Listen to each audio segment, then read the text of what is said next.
Salut les mecs, donc déjà avant de commencer, petit résumé des pronos d'hier. Donc on prend Harit Aduriz de Bilbao, côté A3, qui marque. Bon, match catastrophique de Bilbao niveau DH, franchement. Les relances dans l'axe, c'est incroyable à ce niveau-là. Franchement, très surpris de la faiblesse défensive de Bilbao. Marseille gagne par 2 buts d'écart, mais franchement, c'est limite même regrettable qu'ils aient pas gagné par 3 voire 4 buts d'écart, tellement Bilbao était minable. Bon, c'est comme ça, le pari passe, c'est le principal. Beaucoup de réussite puisqu'il n'y avait pas pénalty, mais bon, parfois c'est avec toi, parfois c'est contre toi, c'est comme ça. Donc ensuite, Lazio contre Kiev. Là, pareil, très surpris par le niveau du Dynamo de Kiev. Franchement, ils ne se sont pas laissés marcher dessus, ils ont joué. C'est super de voir des équipes comme ça. Bon, j'avais pris Felipe Anderson buteur. Il marque, comme prévu, c'était celui qui allait déclencher du côté de la Lazio. Il fait une passe décisive, il marque. Bon, 2-2 à la fin du match. Ça annonce un match piège en Ukraine pour la Lazio. Voilà, c'est comme ça. Donc ensuite, j'aimerais vous donner mon avis un peu sur le match du Milan. J'ai vu beaucoup de pronostiqueurs donner Milan gagnant presque tranquille. Mais les gars, Arsenal est dans une mauvaise dynamique. Ces gens-là, en fait, ils ont été voir sur Flash Résultats, ils ont vu Arsenal a perdu les 4 derniers matchs. Milan est dans une bonne dynamique, allez hop Milan. Mais le foot, c'est pas comme ça. Les dynamiques, elles sont faites pour être inversées, justement. C'est évident. Arsenal, bon, là, à la pointe de l'attaque, Welbeck, quand tu regardes ça, ça fait peur. Mais l'équipe, elle est pas minable non plus. Au début de saison, si on vous dit quelle est la meilleure équipe entre Arsenal et le Milan, le trois quarts des personnes répondent le Arsenal. Et c'est normal. Donc là, faut pas oublier que le Milan, c'est une équipe organisée, qui joue en contre-attaque. C'est pas une équipe flamboyante. Et quand il faut faire le jeu, elle est complètement absente. Arsenal a très bien compris ça, a laissé faire le jeu au Milan AC, et le Milan était incapable de faire le jeu. Pourquoi ils ont battu la Roma à la Lazio? Parce qu'ils ont laissé le ballon à la Lazio ou à la Roma et ils les ont contrés. Ou alors ils ont attendu le 0-0. Là, ils se sont fait baiser par Arsenal. Une frappe cadrée dans le match, c'est franchement, San Siro était plein en plus. Voilà, un non-match du Milan.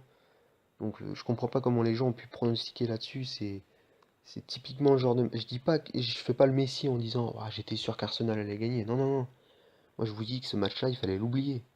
En plus, quand je vois Bonucci à la fin du match, qui est limite en train de pleurer parce qu'il dit qu'il a pas pu aller à l'enterrement de son ami Astori qui est décédé.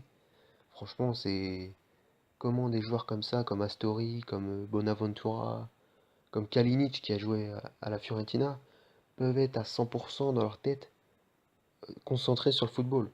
Pour moi, c'est impossible et c'est normal. Donc c'est un critère qui rajoute encore plus au fait que pour moi, ce match-là, il fallait l'oublier. Donc 2 sur 2 pour moi hier, cote à 3 et 3,10. Mardi, on a passé une cote à 2,75, donc on a 3 sur 3 cette semaine.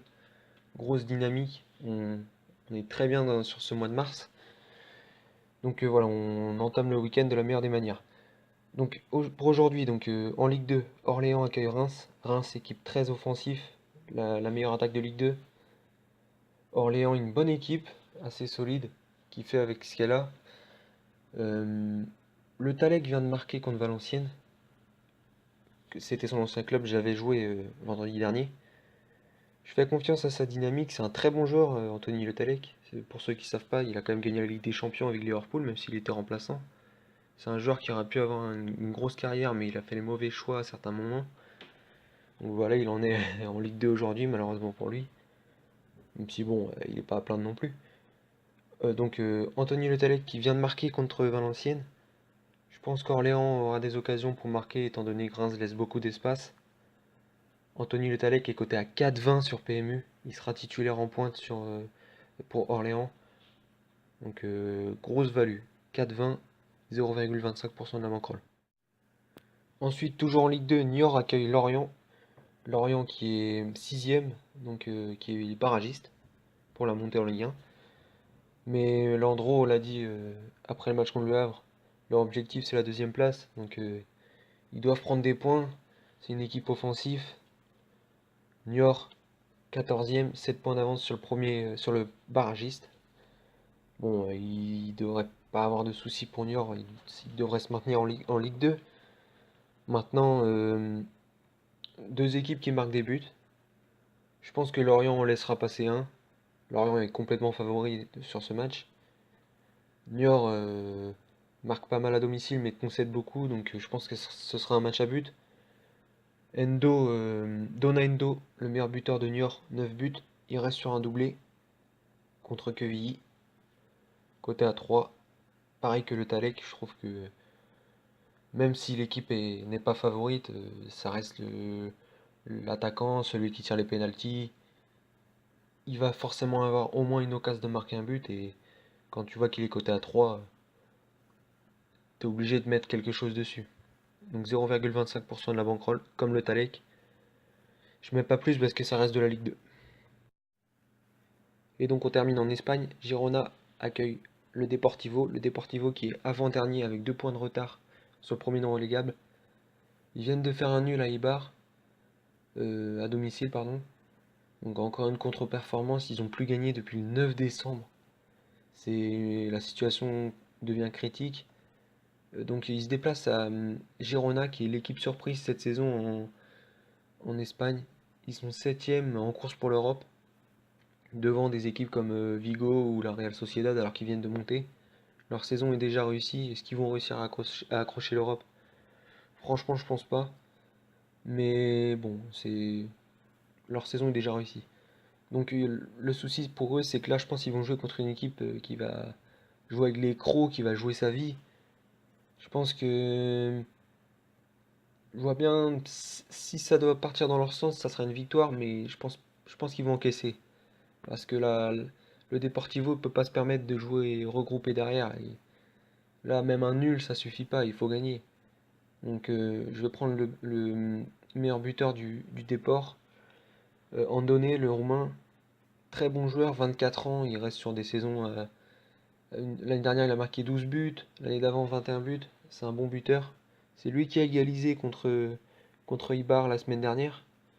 Donc il est coté à 3,80, 0,25% de la bankroll.